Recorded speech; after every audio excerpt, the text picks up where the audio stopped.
Good morning. Welcome to an update on standard-based grading and reporting. This is Don Pasco. Yes, I know that during the survey we discovered that people really didn't want a voiceover video for everybody to watch.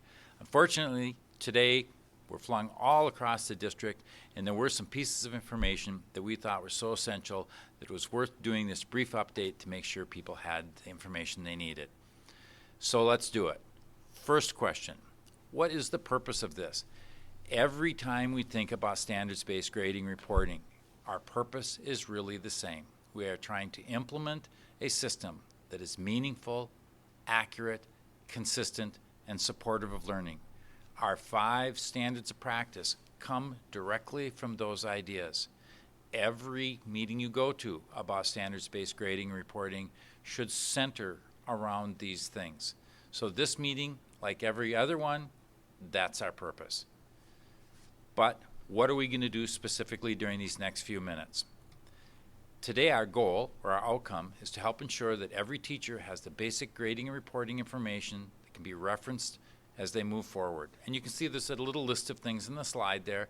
These are the kinds of things we're going to cover. You also have a slick little packet in your hands that you can take away, and it has that basic information that you have available. So, let's get at it. First, how is this process all going on? This is a broad-based process. The slide you're looking at now shows on the bottom the 4 big groups that have been working at this. We also, to the left and the right, have groups of folks that have been involved in it. Teacher advisory teams, the curriculum specialists, principals, and we've also gone from site to site and had site visits where we gathered information. All of this is funneled through the hub, or the steering committee. I'm on that steering committee. We take recommendations, plans, suggestions, all that type of stuff, and as it gets to the point where it is a solid or a formal recommendation, it is fed up to that large group committee on the top. This is a broad-based committee that has a little over 30 people on it. Elementary teachers, people from special programs, secondary teachers, principals, curriculum specialists, all sorts of folks. This is where the actual decisions are made. So we have all these folks down below giving input, making suggestions, forming formal recommendations, funneling them through the steering committee up to the larger decision-making group.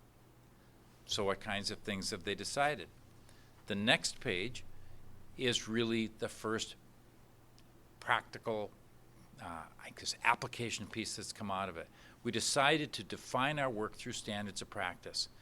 This document, and you have the full document in your packet, has at the top a little description of what we're trying to accomplish, and then the 5 standards that were identified by the group.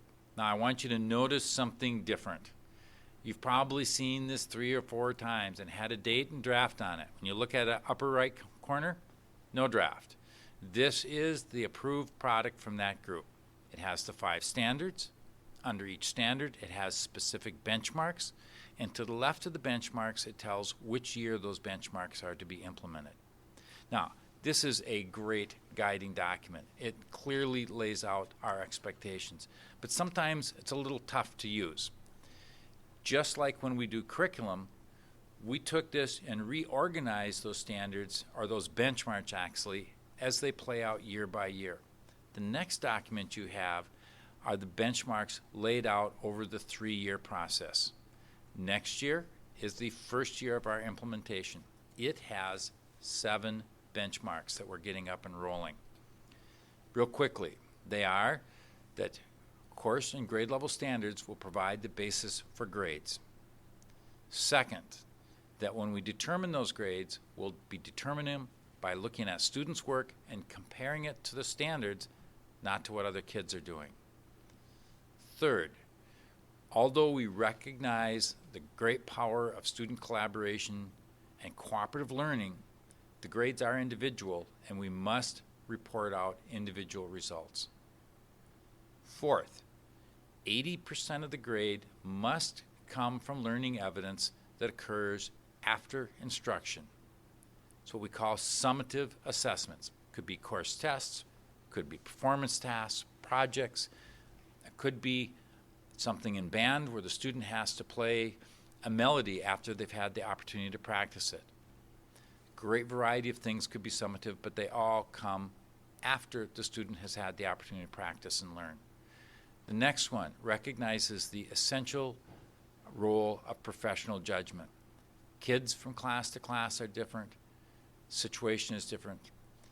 We hire professionals, and we expect professionals to make the kinds of decisions necessary to make sure that the grades are as accurate as possible. Next, to get those accurate grades, we need to get evidence from multiple events. Kids need to have multiple opportunities, and we need to get evidence in several different ways, multiple modalities. That's all about accuracy in the grades. Nobody wants to be tested once in one way and have that be their entire grade. And last but not least for next year is the idea that teachers should be telling kids how they're graded. That seems reasonable to me, and as a student I always thought that was important. So that's next year. Next year's things form the great bulk of the kinds of in-service and work that we're doing. We also are foreshadowing in some of our in-service and supports what's going to be happening in year 2. So how do you learn these things? Well, we've designed what we call the Wheel of Support. And there are a whole variety of different ways for teachers to gain the skills and move forward in this work. And we did that because we know teachers are in very different places. Some folks are out there doing this, they're way out on front. They know what they're doing, they've developed systems to make it work, they really have this down. Other folks are back a ways and they're more closely linked to traditional grading, and there's a lot of work for them to do to move forward. Maybe they need this, maybe they need that, so we've tried to provide a varied approach for folks. Down at the bottom you have the simplest kinds of things, like just asking folks that you know are already doing it, or talking to your curriculum specialists, or maybe going to one of the module offerings. But you can talk also to the ATPPS coaches. They know about this. You can talk to your PLC facilitator. Up at the top, you have one of the big formal things. In June, we're going to have June 13th to 17th, a big summer institute. Paid time, a great variety of different general and very specific courses you can take, and that will be scheduled all through Keep Certified. And there's an opportunity not just to learn, but to get paid at the same time. One of the things that's very cool is that we're going to have Ken O'Connor in on Wednesday. He's going to repeat a session twice, a morning session, 3 hours, and an afternoon session, and really give you the great grand picture of what this standards-based grading and reporting is all about. I do want to go beyond the wheel, because the wheel doesn't just stop here, it keeps rolling. On next September, when we start school, is our intention, especially for the elementary folks, to be using some of that system time to go over some of the work that was done in the summer and to really kick off the start to next year. We will continue to offer modules and opportunities through the year as we implement next fall. On your screen, you see the Moodle access page. This is important because we have really tried to get a great variety of different things up on the district Moodle site. You'll see the documents that you have in your packet. You'll see notes from the meetings. You'll see resources that might help you think about how to do things like equal interval grading. You'll see articles by experts like O'Connor and Reeves and Gusky. So the Moodle tool is really something that I would suggest you take advantage of. You can look at that page, it shows you how to log in, get in there, and do some business. On that page, you will see some of these training modules. These are the kinds of things we've offered. These are also a little bit of a feel of some of the kinds of things we'll be offering during the school year and during that paid June 16th week, along with a vast variety of literacy opportunities. So, where are we so far? We have a plan, 3 years. We have support to move people forward.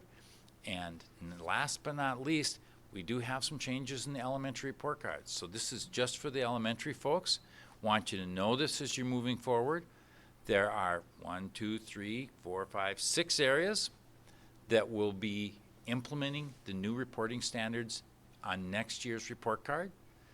They're art, music, tech literacy, math, PE, and reading.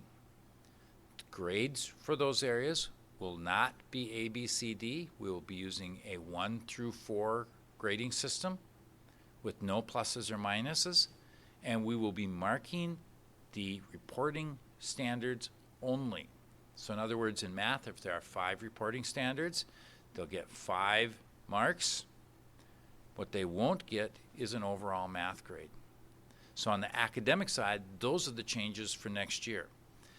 On the social skills side, next year will remain the same. The shift to the social skills portion of the report card that's based on the efficacious learner will not happen until the following year. So we have those 3 changes on the elementary report card next year, keeping the social skills part the same, and then some additional changes for the following year. So where are we got? We're moving towards more meaningful, accurate, consistent grading that is supportive of learning. We're trying to provide a differentiated array of opportunities for folks to develop the skills to be successful. That's really our primary goal, is to make sure every teacher is successful in their implementation. We're providing structured and open opportunities, the Institute, fall training, and a great many different ways to do this. But we're still not completely confident that that's enough. So on the back there, you have one single sheet with 3 questions. We'd really love it if you'd answer these for us so we can make sure we're meeting everybody's need. Question number 1. What questions do you still have related to standards-based grading? Our intent is to try and wrap those up, put them together, and see if we can get an FAQ out to help people. Question 2. What grading and reporting questions do you have related to, that's question 3. What specific grading and reporting in-service do you need to make sure that you will be successful for next fall? Tell us what you need. And 3 is, what grading and reporting questions do you have related to specific subject areas? If you would do that for us and leave them with your leader, that would be fantastic. We'll make sure they get to the right people so we can assure that we're meeting your needs. I'm looking forward to seeing you at the Summer Institute, the Fall Workshop. I'm very excited about moving this forward, and enjoy the rest of your morning.